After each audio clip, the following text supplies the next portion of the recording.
acho que é um lance que eu teria marcado pênalti, que teria possivelmente mudado a história do jogo, mas concordo com você que o Wesley poderia ter resolvido a parada ali, né? Mas não só nesse lance, como no resto do jogo, ele não teve bem. Pois é, tem gente até aqui falando aqui, ó, o Matheus Oliveira está dizendo que é pênalti, claro, e tudo bem, eu entendo. Eu acho assim, não estou dizendo que quem está dizendo que foi pênalti está viajando, não é isso que eu estou dizendo. Estou dizendo que é um lance não tão assim absurdo para mim.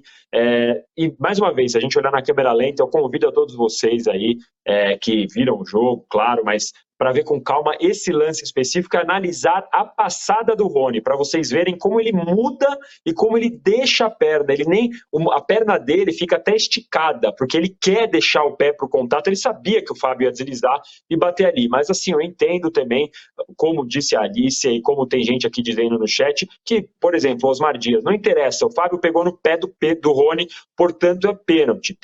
Quando a gente vê toque no futebol, a gente tem que analisar muitas vezes a intensidade daquele toque, o quanto aquele toque é responsável ou não. E na câmera lenta a gente tem zero noção. Eu, inclusive, muitas vezes eu questiono o uso da câmera lenta para esse tipo de análise, porque a câmera lenta tira muito dessa sensação da vida real ali, porque é completamente diferente. Às vezes, em velocidade, a câmera lenta parece que o cara pôs a mãozinha assim, só no ombro, e você tá ali a 100 por hora, uma mãozinha no ombro, meu amigo, é como se tivesse sei lá o quê, um elefante nas suas costas quando você está em velocidade. Então, tem que ter essa sensibilidade do árbitro, mas hoje, de fato, aí o árbitro de campo não se ajudou.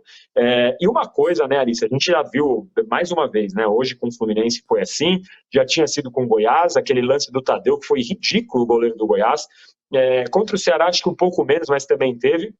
O Palmeiras, pelo jeito, vai ter que se acostumar a enfrentar também a cera dos adversários, né? E aí isso é um problema cultural geral, né? Do time do futebol brasileiro, da arbitragem que não coíbe. Mas acho que o Palmeiras, por estar em evidência, assim como o Flamengo, assim como o Atlético Mineiro também, os times que estão em evidência, eles acabam enfrentando uma cera um pouco maior nesse tipo de situação, né? Porque o Fluminense estava no 0-0 no Allianz Parque e para eles estava tudo bem, estava comemorando, então ficava ali, como eu escrevi até na minha coluna, os jogadores do Fluminense não desperdiçavam uma chance de aproveitar para saber se o gramado sintético do Allianz Parque era realmente bom, né, Alicia?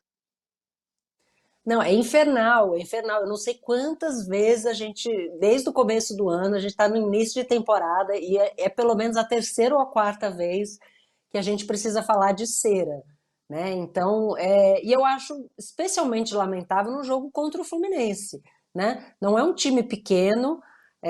Eu acho que, claro, conseguir um empate contra o Palmeiras no Allianz Parque é um bom resultado para o Fluminense, pode ser, mas que justifique, né, já utilizado o recurso da cera, eu acho uma coisa de time pequeno, sabe? Eu acho uma coisa de time pequeno, coisa de campeonato de decisão, num jogo de quinta rodada de campeonato brasileiro, eu acho muito ruim e acho que é facilitada pela arbitragem, que a gente sabe que dificilmente coíbe e dificilmente compensa esse tempo de bola parada no final, né? A gente já viu aí algumas análises estatísticas de 20 minutos de bola parada, que obviamente nunca vão resultar em mais do que 5, 6 minutos de acréscimo, né? Então, o time que faz a cera acaba beneficiado, né? Então, eu lamento que o Fluminense use desse recurso, mas volto a dizer o que já falei aqui anteriormente. O Palmeiras se coloca nessa situação ao não conseguir estar à frente no placar, né?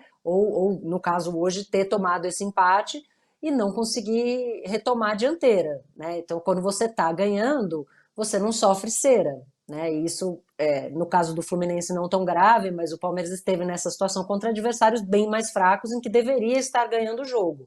Então, acho que a única maneira do Palmeiras não enfrentar a cera dos adversários é estar à frente no placar, né? O Palmeiras hoje é o grande time do continente a ser batido.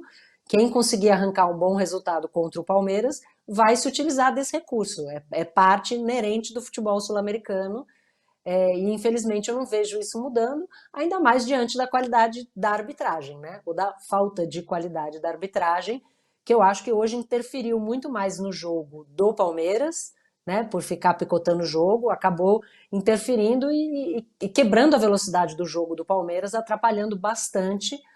Mas é claro, né? O Palmeiras não dá para dizer que o Palmeiras perdeu só perdeu pontos só por causa da arbitragem, mas eu acho que faltou coibir alguns lances violentos e faltou coibir essa cera ridícula que, enfim, a gente vai continuar vendo no futebol brasileiro e no futebol sul-americano em geral. Qual